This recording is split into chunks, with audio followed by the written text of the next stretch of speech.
Voilà la leçon que nous recevons du peuple marocain, qui, à cet instant, a tout reporté pour aller immédiatement aider la part du peuple qui était en souffrance. Cela m'a rappelé comment, dans mon enfance, j'avais vu les Marocains, et nous autres, les Français, qui vivions au Maroc, se mobiliser instantanément pour aller courir à l'aide de la population d'Agadir, victime d'un tremblement de terre qui avait rasé la ville. Définitivement rangé au magasin des vieilleries, l'arrogance qui consiste à penser que nous devons, nous, par-dessus tout, être présents avant tout le monde, parce que sans nous, il n'y aurait pas de secours possible. Ce n'est pas vrai. السلام عليكم ورحمة الله تعالى وبركاته. متابع الوفية متابع قناة الإمبراطورية المغربية أينما كنتم. نتمنى من الله سبحانه وتعالى تكونوا في أحسن الأحوال وأنتم تشاهدون هذا الفيديو. اليوم أخواني غادي نشوفوا إعلامي وسياسي فرنسي كيتكلم على الصفعة القوية اللي تلقاها النظام الفرنسي من طرف المملكة المغربية، وكذلك التضامن المنقطع النظير للشعب المغربي فيما بينه إثر هذه الأزمة التي يمر بها، وهي الزلزال الذي ضرب مراكش والنواحي. إخواني بدون نطول عليكم، خليكم مع الفيديو وتلقوا بعد نهايته.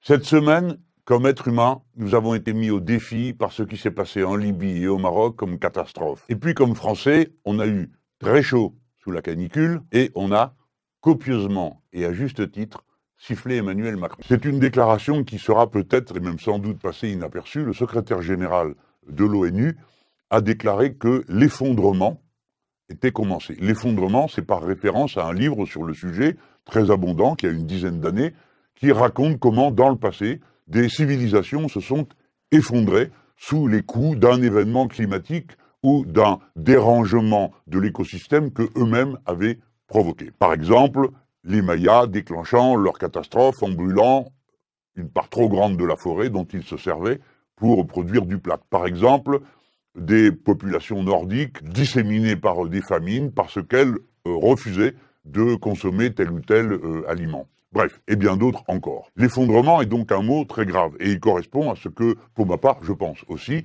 de la façon avec laquelle le changement climatique, qui est dorénavant irréversible, va produire sur les sociétés humaines telles qu'elles sont aujourd'hui, c'est-à-dire organisées par le capitalisme avec un faible niveau de services publics, avec un marché pour qui tout est à vendre, y compris l'économie des catastrophes, etc., etc. C'est-à-dire que la société dans ces situations se disloque progressivement, et c'est le phénomène d'effondrement. Là, nous sommes plongés avec la situation au Maroc et la situation en Libye devant deux cas qui doivent nous obliger à réfléchir plus profondément que nous l'avons fait jusqu'à présent, puisque c'est directement à nos portes. Mais commençons par dire que, globalement, les Européens, nous tous, ne sommes pas très brillants. Car quand les événements ont lieu en Asie, de nature tout à fait comparable, c'est-à-dire des inondations qui dévastent des zones immenses de peuplement humain, ou bien s'il y a des tremblements de terre, comme ce fut le cas en Turquie, mais comme ça l'a été aussi plus loin, eh bien, nous ne réagissons pas, ce sont quelques images, et puis voilà. Il aura fallu que la terre tremble au Maroc, c'est-à-dire dans un pays très voisin, dans un pays dont la population est très intimement liée à la population française, avec environ 700 000 binationaux franco-marocains, plusieurs dizaines de milliers de Français installés au Maroc, et plusieurs dizaines de milliers, centaines de milliers de Marocains installés en France, pour que, tout d'un coup, on comprenne que les catastrophes nous touchent de près. Alors là, vous me direz, mais c'est un tremblement de terre. Si c'est un tremblement de terre, personne n'y peut rien, et ça n'est pas spécialement lié au changement climatique. En effet, vous avez raison. Quoique s'il a fait si chaud pendant toutes les journées où s'est organisé le sauvetage, oui, ça a à voir avec la canicule. Et si il a à ce point manqué d'eau dans toute cette zone, oui, ça a à voir avec la sécheresse qui frappe le pays. Mais laissons cela de côté. Qu'est-ce que cela appelle comme réflexion? D'abord, le fait que l'entraide est la première vertu des situations de catastrophe. L'entraide se construit, l'entraide se cultive par des mœurs, par une culture, par des mots d'ordre, par des lectures, par des habitudes de vie, par un rapport à la société qui n'est pas celui auquel, jusqu'à présent, les gens sont préparés par l'égoïsme social, l'admiration pour les parasites multimilliardaires du monde et les fortunes accumulées à toute vitesse, nonobstant l'extrême pauvreté qu'elles répandent autour d'elles. Si bien que cette entraide, nous devons comprendre à quel point il nous reste à en produire par notre façon d'agir, notre façon de penser, la morale que nous mettons en action. Je dis bien la morale. c'est-à-dire ce qui a à voir avec la discrimination du bien et du mal. Le mal, c'est l'égoïsme social, c'est l'indifférence aux autres. Le bien, c'est la volonté d'intervenir pour aider, pour secourir, pour vivre ensemble, car naturellement, et fort heureusement, la vie n'est pas faite que de situations extrêmes et de dangers. Elle est aussi faite de ces milliers de petits bonheurs qui, mis en partage, accélèrent, augmentent, approfondissent la culture de l'entraide. Voilà ce que nous avons appris du Maroc, et plus précisément des Marocains. Parce que ce qui est frappant, c'est que dans un pays qui, comme le nôtre, connaît des conflits sociaux extrêmement rudes, connaît des situations politiques de tension, connaît des clivages liés non pas à la religion, mais aux ethnies, aux cultures, qui dans d'autres pays provoquent des divisions terrifiantes entre les populations. Au Maroc, tout cela a été surmonté par un instinct immédiat de toute la population de courir à la rescousse et de donner le coup de main. Les uns faisant des files interminables pour donner leur sang, les autres en allant, parfois en ayant rempli la camionnette ou la voiture, à toute vitesse, apporter des vêtements, des couvertures, des installations, pour aller, fût-ce à la main, aider à déblayer les décombres. Voilà la leçon que nous recevons du peuple marocain, qui, à cet instant, a tout reporté pour aller immédiatement aider la part du peuple qui était en souffrance. Cela m'a rappelé comment, dans mon enfance, j'avais vu les Marocains, et nous autres, les Français, qui vivions au Maroc, se mobiliser instantanément pour aller courir à l'aide de la population d'Agadir, victime d'un tremblement de terre qui avait rasé la ville. Voilà donc les deux leçons essentielles que je veux retenir de la situation marocaine. La nécessité de l'entraide et l'exemple que nous devons tirer de ce qu'ont fait les Marocains. La troisième chose que nous devons avoir à l'esprit, c'est que le Maroc est une nation souveraine,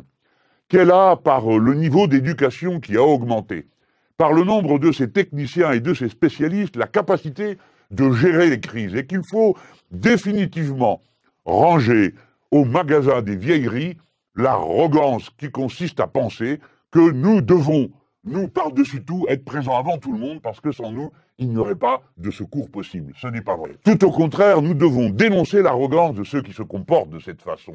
Pourquoi? Parce que le tremblement de terre a eu lieu dans la nuit de vendredi à samedi.